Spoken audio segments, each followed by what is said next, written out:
There's a place He comes to me. Though I'm blind, He helps me see.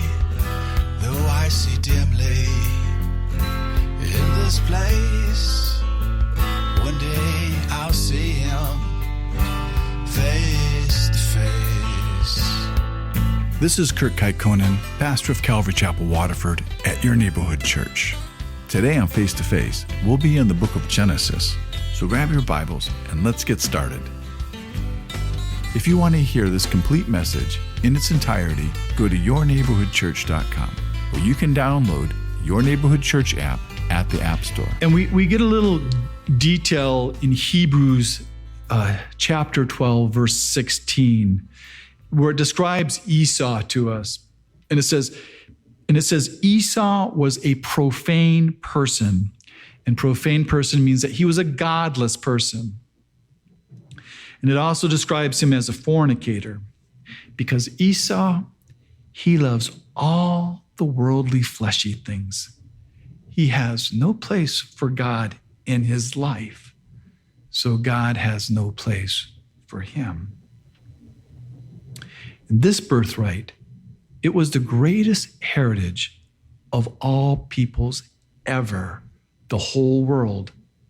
And Esau, he traded it for a lunch, for a bowl of soup. And so when he left there, he just wiped his mouth and he walked away, and he never thought about it. He didn't think about it until another day, until his father brought it up. And now we get a break from the families of Rebekah and Isaac, and we get a little break from the competition between the twins. And we're told about the second famine that was ever recorded in the land of Canaan.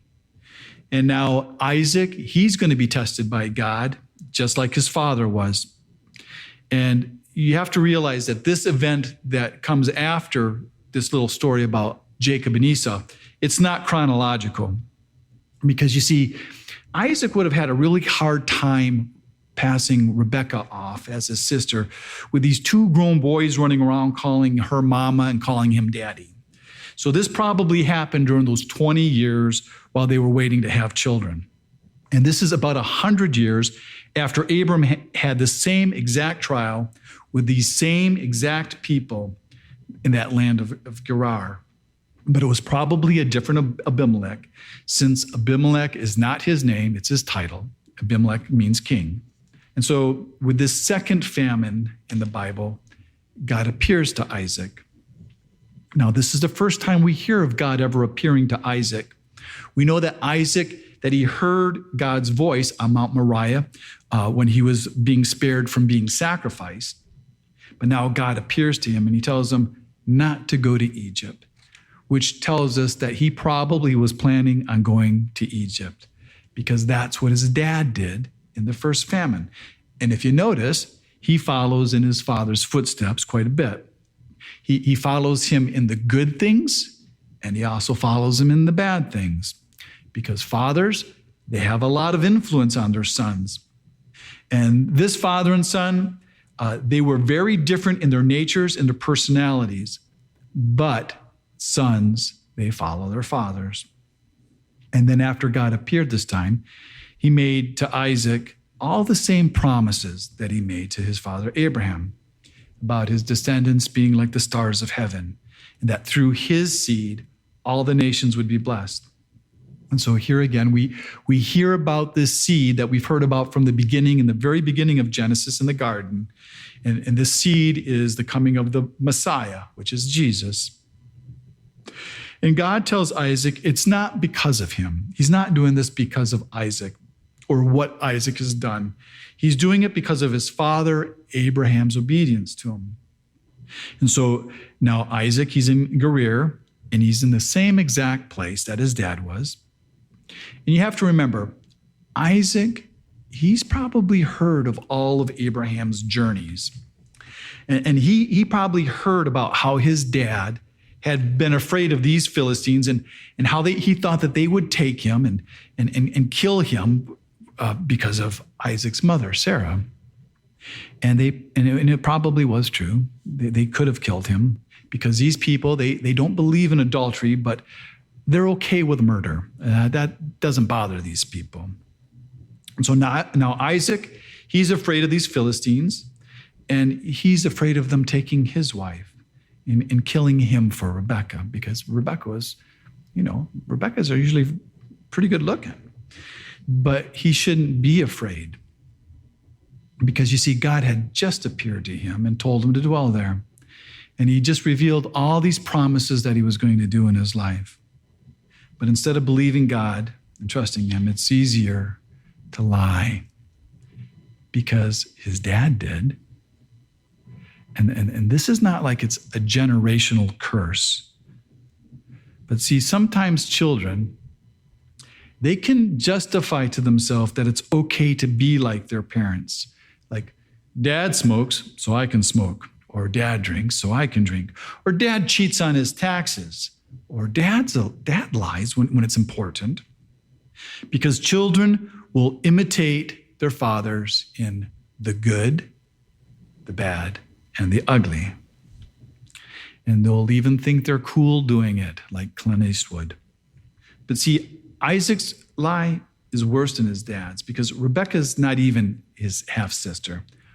Rebekah's his second cousin, or his first cousin once removed. So Isaac's excuse to Abimelech is a total lie. And Abimelech catches him when he's looking out the window and he sees him playing lovey-dovey with Rebekah. And he doesn't kick him out for that, but he yells at him. And then he threatens his own people to leave the man alone and his wife alone, or he'll kill them. Because they didn't really have a problem killing people. But we can see God's faithfulness to Isaac even when Isaac lies. And the truth is, we see that in our own lives. When we do something, God remains faithful even through our failures. So now Isaac, he's staying in that land and he starts being a farmer and he plants this crop. And God prospers him, because God prosper Isaac everywhere he goes. And he prospers him 100-fold. And that's the most you can prosper. Because if you remember the parables of Jesus, it said some 30, some 60, some 100. And he's talking about a return for his planting. So 100-fold is the most you can get. And even though Abimelech didn't kick him out of the land for lying, he's going to kick him out of the land for being too prosperous in Abimelech's land, because this land belongs to Abimelech. And Abimelech and everybody else, they're envious. And Isaac, he's not like his dad. He doesn't argue with him. He just moves. And everywhere he moves, God blesses him, and he finds water, and he finds well, and he finds an artesian well with running water, which was very valuable, because that means that with an artesian well with running water, the water's always fresh. But the Philistines take it, and then they take the next well, and then he moves again, and then they take that one, and then he moves again, and they take that one. And so it tells us that what Isaac is doing is he's going around the land, because this is the land where his father was, and he's digging up his dad's old wells. But he didn't stay there really long, and he went back up to Beersheba.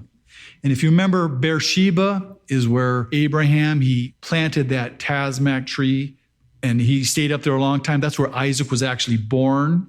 Now God comes to Isaac again, and he tells him not to fear. And that's what God always tells people that are his when they're afraid. He always tells them not to fear. And nowadays, there's a lot of people, and our people, we're afraid because of all the things that are going on in our world. But as believers, we're told, just like he was, not to be afraid. And we're also secure, just like he was, because Isaac was secure.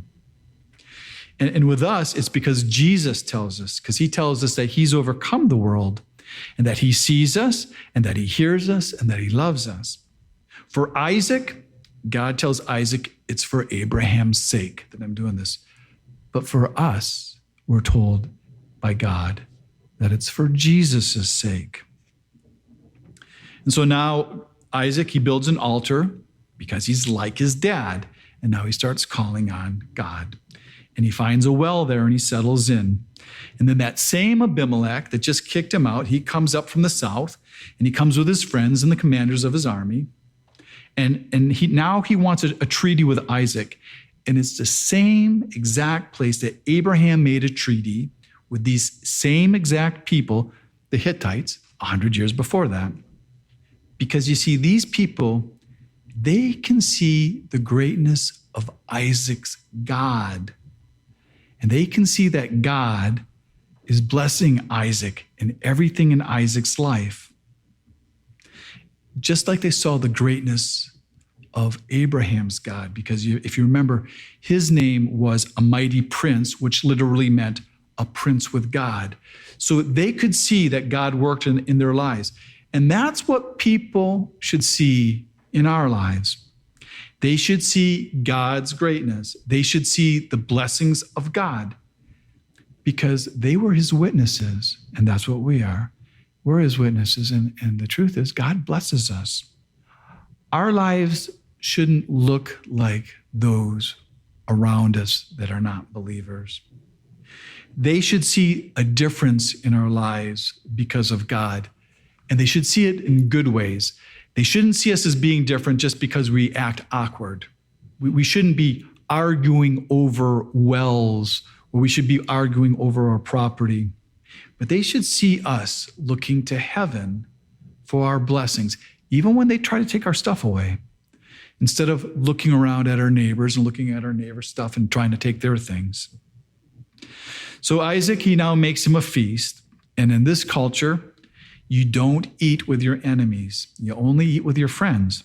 So these guys, they had this feast. They had a great time and they're eating and drinking.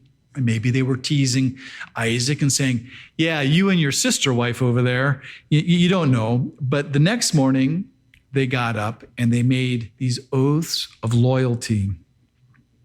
And after they left, Isaac's servants, they find that old well because the Philistines had stopped up all at Abraham's well.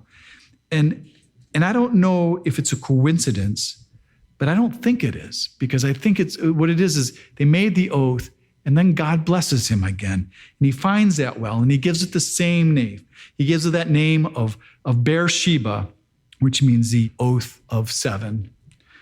And that's where they lived for a long time. So Isaac and Rebekah and the boys, they all settled in there. And we know that they lived there for at least 40 years because now we see Esau and he's 40 years old and he's starting to marry the local girls. And these are the girls who serve idols. They serve the idols of that land, which means they were sensual and it means that they were lewd. But Esau, he doesn't care because he likes that world. Because he's godless and he's a fornicator. But his parents, they hate it because they love this boy Esau, even though he's not a believer, and especially his father Isaac, because he still, even at this point, is still planning on giving Esau the real birthright. You've been listening to Face to Face. Face to Face on this radio station has been provided by Your Neighborhood Church. If you want to help support Face to Face and put this program on other stations just like yours, you can contact us at yourneighborhoodchurch.com or write Your Neighborhood Church, P.O. Box 500, Romeo, Michigan 48065. There's a place he comes to me. Though I'm blind, he helps me see. Though I see dimly in this place, one day I'll see him face to face. Tune in again tomorrow at this same time as we continue to go through the Bible.